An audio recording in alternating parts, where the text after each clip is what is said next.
باڤڵتاڵەبانی تووشی نەخۆشی لە بیرچوونەوە بووە.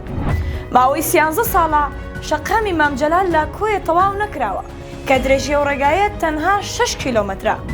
کەچی باڤڵتاڵەبانی لەگەڵ دەستپێکی بانگەشەی هەڵبژاردنەکان دەردەکەوێت و هاتوو هاوارێکی ناوەتەوە دەڵێ ماوەی چەندین ساڵە ئێمە داوای شەقام بۆ خەڵکی ئەم شارە دەکەین.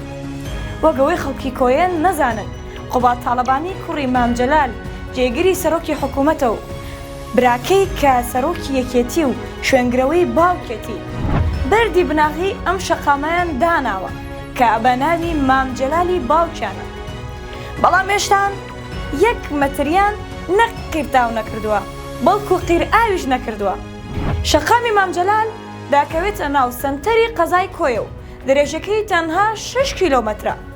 واتە ئەگەر باڤڵتاڵەبانی و قوباتاڵەبانی لە هەر ساڵێکدا تەنها 1 کیلۆمەتریان قیرتاو کردەبە ئێستا شەقامەکە تەواو دەبوو، ساڵێکیشان بۆ دەمایەوە. سەرەڕای هەموو ئەو ڕەخنە و گلەیانەی خەڵکی کۆیە لە یەکێتی و کوڕانی مام جەلال هەیەە کەچی ئەوان پێش هەڵبژاردن تووشی تەنگەتاوی بوون و چوونەتەوە کۆیە و دەڵێن حکوومەت کار بۆ کۆیە ناکات.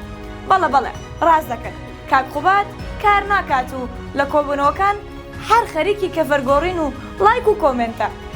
سەرۆکوەزیران مەسرور بارزانی کە چەند ساڵەکە دەستی با پرۆسی ئاوادانکردنەوەی کوردستان کردووە، ئەم بەیانیە چووە کۆیە و زەنگی وەرزی نوێی خوێندنی لەدا و بە خەڵکی کۆیەی گوت کۆیەی شاری حاجی قادر هەمیشە لە بیر و هەزرمدایە، چونکە سەرۆک بارزانی لەم شارەوە بڕیاری گرنگی وەکو دیاریکردنی کاتی یەکەم هەڵبژاردنی هەرێمی کوردستان داوە.